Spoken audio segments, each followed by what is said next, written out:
Greetings, friends! Happy Wednesday night! There are millions of Americans throughout the nation that can receive a small extra check from the IRS. Lawmakers in Congress have also now confirmed that another stimulus check will be coming next year.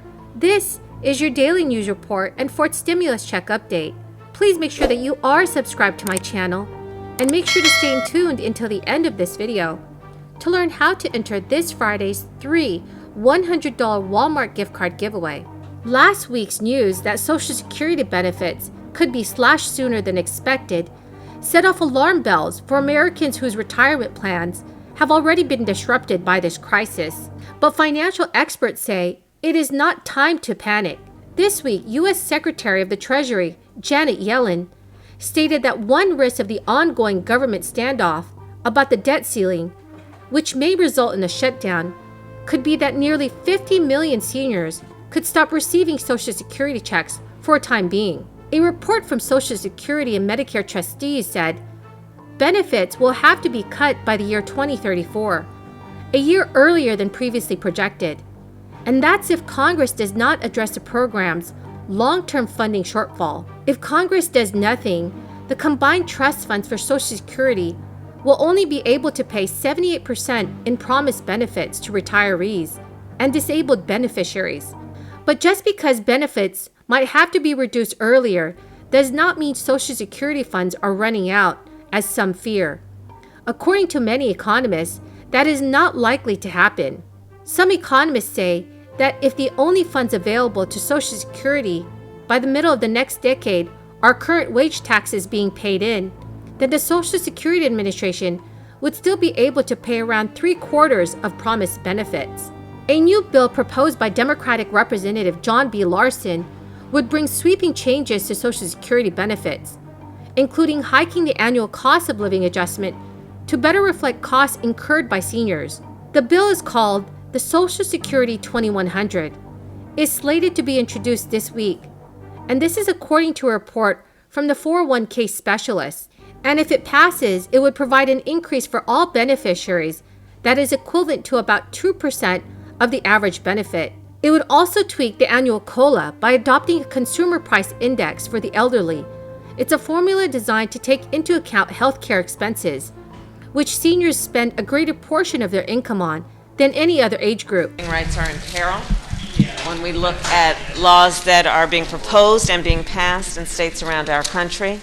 The John Lewis Voting Rights Advancement Act is an act that is deserving of robust debate on the floor of the United States Senate. This is about ensuring with this act that all Americans, wherever they live, whatever the party that they're registered to vote with, will have an unimpeded ability to exercise their voice through their vote. This is about our democracy and one of the most important pillars of our democracy, which is whether or not we are going to make it more difficult, as is happening in many states, or protect and make it easier for people to vote. That's what's at stake right now, and it is a shame that nearly every Republican in the United States Senate refused to even allow a debate on this issue. So that's why I'm here. Once again? Your thoughts on the results of the Virginia election?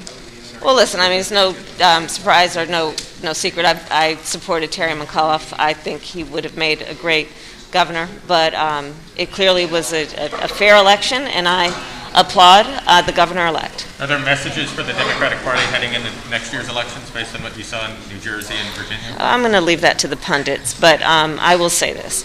We had great wins, as well as obviously what we talked about in Virginia, and I celebrate those. We have Eric Adams in New York. In Ohio, we had with Miss Brown, Shontel Brown, a great win and a great, I think, what will be a great addition to the United States Congress. So, as I said, I supported Terry McAuliffe, but I congratulate Mr. Youngkin, and we will keep doing what we need to do and on the issue. Most households received the third round of stimulus check payments automatically based on a 2020 tax return.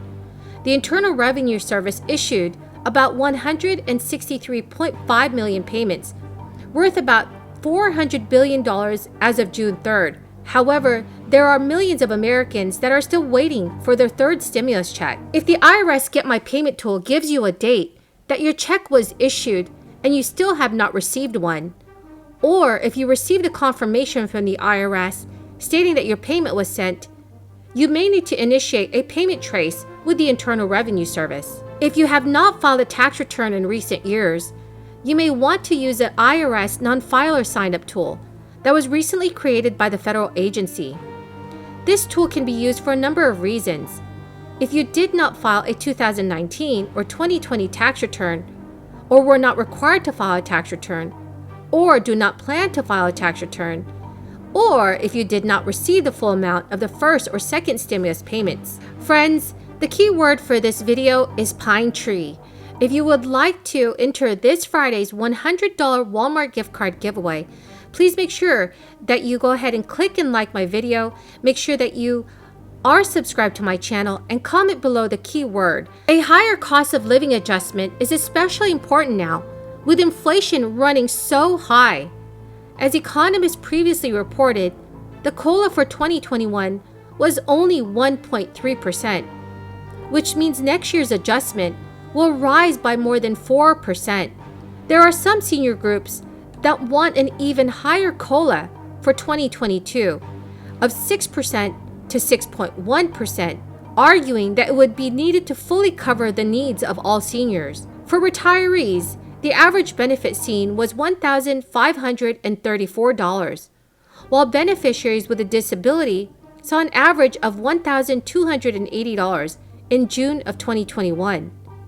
So in dollar amount, a 6.1% increase would correspond to a bump in payments worth $93 and $78 respectively.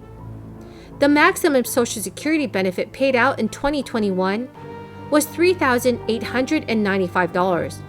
And for those receiving this heftier check, the increase would be $237. So friends, do you all agree with me that Social Security beneficiaries should see a larger monthly benefit increase? Please leave your thoughts in the comment section below. If you would like to enter this Friday's $100 Walmart gift card giveaway, please make sure that you go ahead and click and like my video. Make sure that you are subscribed to my channel and comment below the key word. Thank you so much, friends, and have a very blessed Wednesday night.